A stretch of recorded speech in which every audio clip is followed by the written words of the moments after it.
Arvin Bautista is Big Studios, and he's a longtime member of the group and showed off some of the work that he has done recently in music videos. How many people have done a music video in their careers in motion graphics? People are really timid about admitting that they've done music videos. What? Come on. So as you have done some, you probably know how difficult it is. It's not the 30-second spot. It is not the 15 or 10-second promo or ID.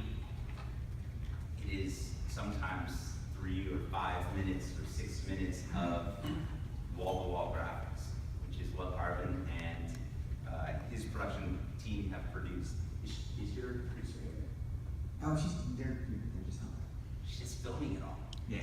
Yeah. So Arvin agreed to come and talk a little bit about the work that he did. Thank you for coming down, Arvin. Yeah.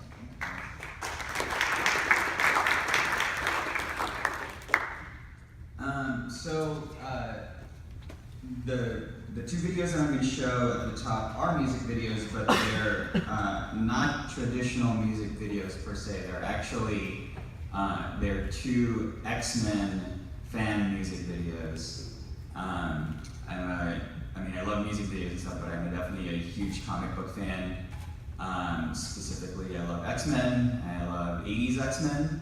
So back in 2000, what's that? John Byrne, Chris Claremont, Bill Sienkiewicz, all of those people. Being a fan of that and wanting to try something different, I wanted to do a fan video, but something that looked a little bit different from traditional fan videos, which is usually, just like a random story featuring Jedis fighting Star Trek or something. So I wanted to do an X-Men video, since there weren't too many of those at the time just yet, and I wanted to do something that was different, featuring characters that I think hadn't been particularly served either had never been seen in the movies, because there's no way I'm going to compete with showing Hugh Jackman or Deadpool or whatever, So I wanted to do characters that I liked, that hadn't been seen, and I wanted to do them as a music video, which would give it a nice spin and kind of would forgive some of the sillier aspects of it. And also, as you will see, the character, especially for the first video, is a musician character anyway. Is anyone here familiar with the character of Dazzler? Oh. Okay. So I'm a huge Dazzler fan. This is almost like a dare to myself to go and make this.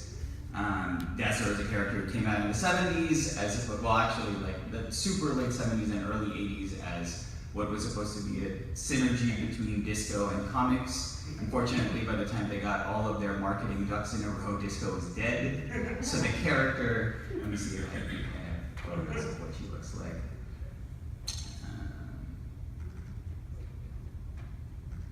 So here's what she looked like when she first came out. Huge marketing blitz when she came out. Literally every superhero came out to see her in concert. Spider-Man and Iron Man and Nightcrawler, and she fought the Enchantress in a singing competition.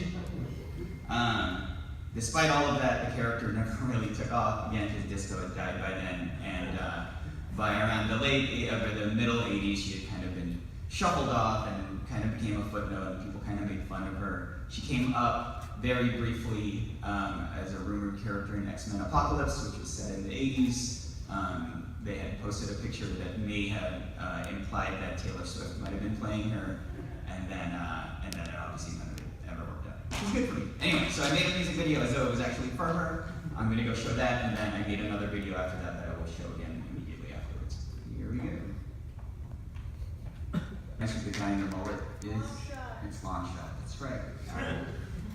So yeah, it just allows for a lot of silliness and kind of 80s fun stuff, and that's kind of what I wanted to do, as opposed to something that was, like doing action stuff, which a lot of fan videos do. I wanted to do something different, and it turned out really, really well. Not that I put it up as a joke, but I wasn't really expecting much of a response from it, but people really, really liked it. I became introduced to the crazy world of Tumblr when this thing came out. I did not realize how big fandom and how deep fandom runs over there. So then people insisted that we make a sequel, so I'm gonna do that. And this turned out great because this video, I wanted to do something different with characters that are different. This timed out great because this came out right as Deadpool came out, and then obviously a few weeks ago X-Men Apocalypse came out. Deadpool gave us our first glimpse of what is supposed to be the new movie coming out after this X-Men movie, which are the New Mutants, whom I also love, and again were huge in the 80s, and then kind of got shuffled off, but I think they're coming back next, so I was lucky to get this out before the actual movie came in. This features a different character named Lila Cheney, who is an intergalactic mutant space rocker diamond thief.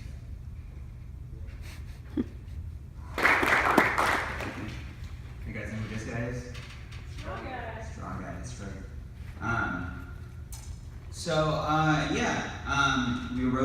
I co-wrote both of those songs completely from scratch. They're, try to make them fit the characters. Obviously the first one is more of a Cyndi Lauper 80s pop kind of a thing, and then Lila Cheney is much more of a Joan Jett, Pat Benatar 80s feel, which was a lot of fun to, just a kind of a change of pace.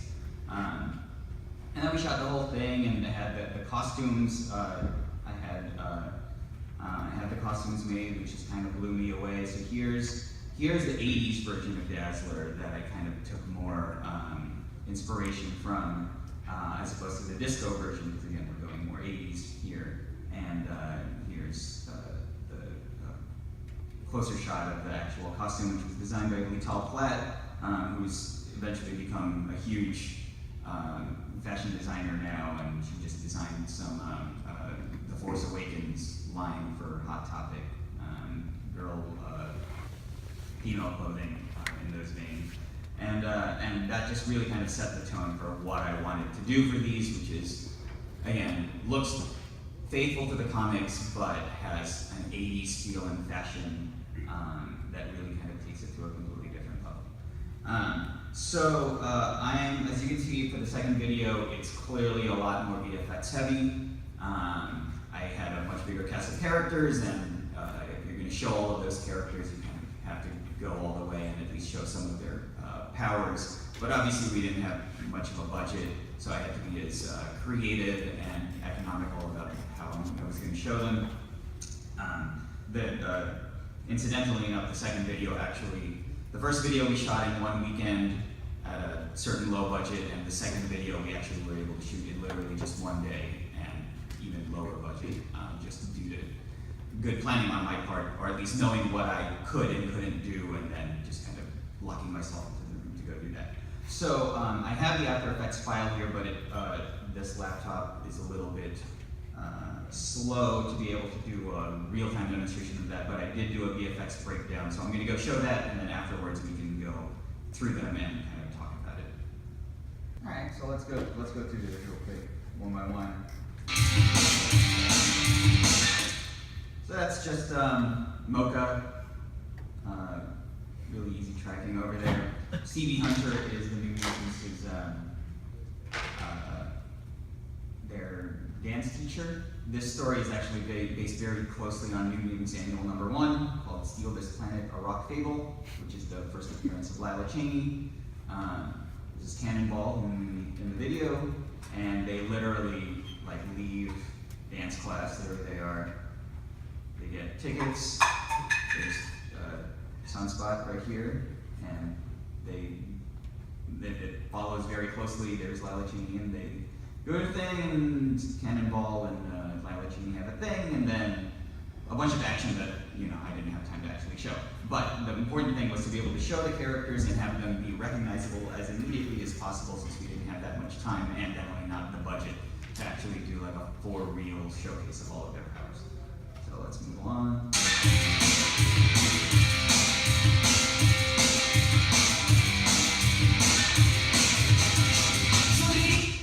Okay, so this is Wolfsbane, and again, if you guys have any questions, just yell for it, and I'll try to answer them. This is Wolfsbane. She is a werewolf, young teenage Scottish werewolf, and so this was a lot of fun. I wasn't sure exactly how I was going to do this because I didn't know how intense the motion tracking would have to be. But it actually, I was actually able to do it with After Effects' built-in motion tracker. Each of these are single point tracks on the fingers, and I just took the final frame, basically, of all of the fingers, and then literally just used the liquefy tool and just slowly drag that out to give her claws. Same with her ears. Drag that out to give her ears, and then this is all optical flares. And then I was able to just motion track it so that I was able to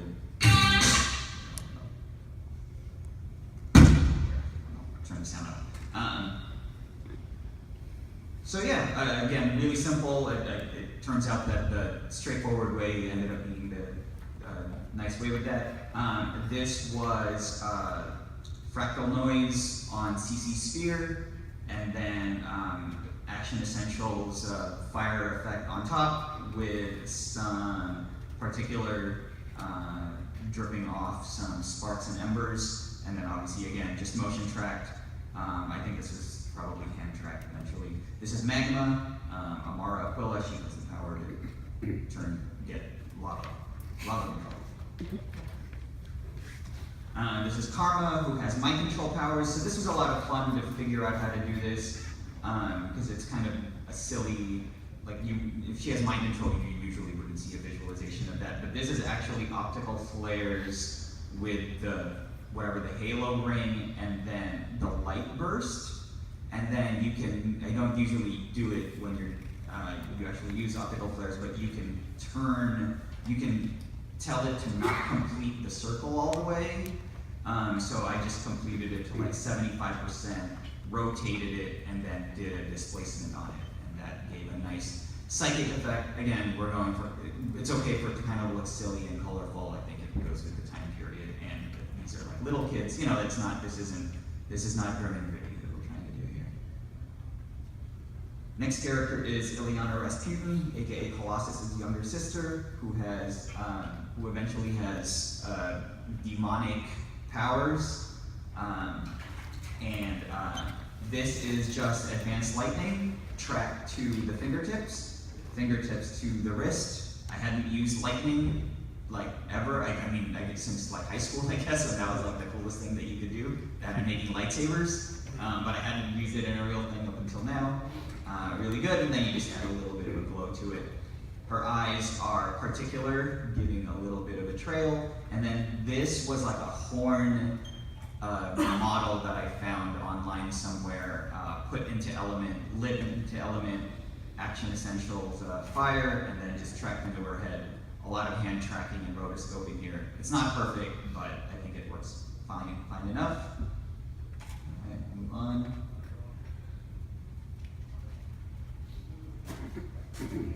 So this was a lot of fun. This was something that I wasn't even sure I was going to be able to pull off. This is Warlock, who is a cyborganic creature, an alien, one of the craziest characters in X-Men comics, created by Bill Sienkiewicz, who has a really weird, abstract, expressionist style already.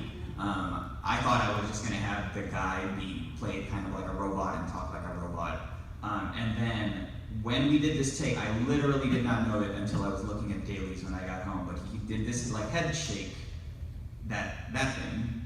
And I was like, all right, well, I think he gave me my opening, so I just went and did it. Luckily, I didn't have to do the entire body, and there was just little glitches. So, as you can see, I found a skull 3D model, and then created, I think this is just fractal noise with one of the other noise things that gave it more of a microchippy look as the luminance channel. I created straight hair or grass, something in Cinema 4D, turned it into geometry and brought that in, and then literally, as you can see over here, everything else is just an element, just primitives. So the teeth and the eyes are just spheres and beveled rectangles and cones and all of that stuff, which, it works well for the character. And then I used Red Giant Universe hollow matrix to do the glitchy parts. And I think that turned out really well.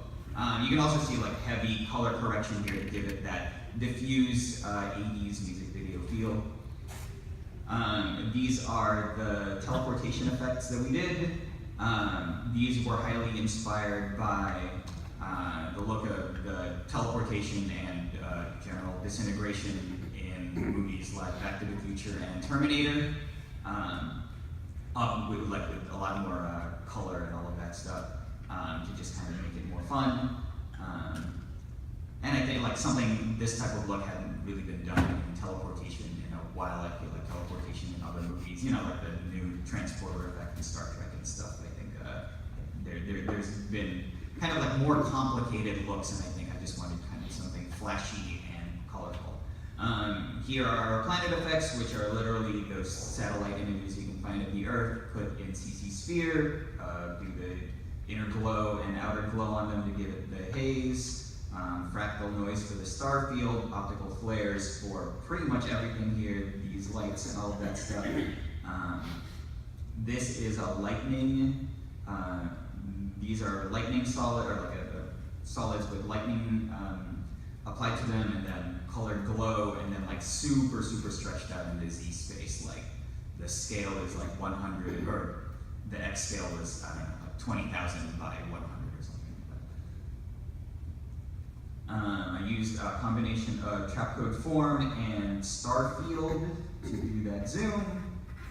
And then the same thing with here, obviously with different colors, different type of optical flare, but all of these are basically the same. And then this is just fractal noise and then masked off into rings and then rotated in Z space so that it still gets a little bit 3D, so that when we zoom in here, there's still parallax and stuff. But like no need to do crazy, like you don't need to do like particle effects or anything like that for any of this stuff. Yep. Did you do all the camera moves in After Effects? Yes, almost everything, almost all of these effects were done in After Effects.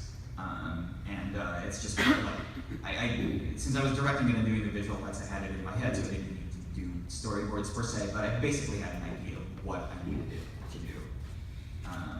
This is Dazzler, which is just a combination of different, again, optical flares effects. The video copilot effects are just so versatile for creating organic looking light and lasers, especially their new plugin, which is Saber, which I haven't had time to play with yet. If I'd had that for this, it would have saved me a lot of time. But even optical flares just went a long way to do what I needed it to do. So here's the big challenge, was to create this 3D alien world, and I somehow found a 3D model of an alien chamber in Turbo Squid that was probably turned into an OBJ, and then I brought that into Element. Again, I did almost everything in Element just so I could do the real-time, checking your camera moves and all of that stuff. It just made it move a lot simpler. This is our original green screen, and you can even see how small the green screen actually was in it. So there was a little bit of a roto, and we did 3D camera tracking, so there was a little bit of a crane movement in there. And then I was able to, one thing that I realized that you could do in After Effects is once you do the camera move, it doesn't matter like you can zoom out, you can widen the focal length of the camera to give it more room on the outside, so that you can shrink the characters a little bit on the inside, and the camera move would still be exactly the same. The focal length will just be a little bit different, so it gave me a chance to do a little bit more as far as camera shake and panning up so that it looked like a lightning bolt came down and all of that stuff. And then just doing a lot of ambient occlusion and like a lot of different lights to highlight the different parts that I wanted. This is like those magic effects again from Video Copilot. Then I used Color Vibrant. I'm just a chill Video Copilot. Apparently, I should be getting referral money for that. And I think this is like their dust element down here. There we go. And again, you can see the lightning over there, which I barely ever used before. This is lightning again, also with a lot of lighting effects. And then you'll be able to see on the next. So that's another look at the 3D model, and then I added stuff like walkway and the light, which is again just another rotating cylinder with a noise applied to it. This you can see over here. And then floating rocks, which again I think are just standard video copilot assets. This used trapcode mirror, wrapped into a cylinder and then turned into like a wireframe mode, and then a lot of noise applied to it, which created a really, really cool force field effect. Again, a lot of lightning, which gave it that 80s effects feel. Doesn't get used nearly enough anymore. All of those laser effects were optical flares. They happened fast enough and it gave it a slightly organic feel. Cannonball, which was a lot of fun to do. He has a force field while he's blasting. He refers to that power as blasting. He has a force field around him, which is just a particular, I believe, creating noise based on the and emitting based on the alpha channel of Cannonball, and I think I put him on top of that, and then did probably kind of like a track mat on top, and then blurred it a little bit so that it bled into him, and then a whole bunch of noise, and I think CC vector blur, which creates a lot of really cool, almost electricity plasma effects. So there's a lot of stuff that's just built into After Effects that you can do, you know, superhero kind of stuff that I think you may not even necessarily think of immediately when you're doing it. Also, especially because a lot of those effects I think are cheesy on their own. Well, it really works really well on here as long as you give it, you know, like you do really good color correction, put grain, chromatic aberration, all of that stuff. Heat distortion, you can see, particular for the sparks, and then the same thing for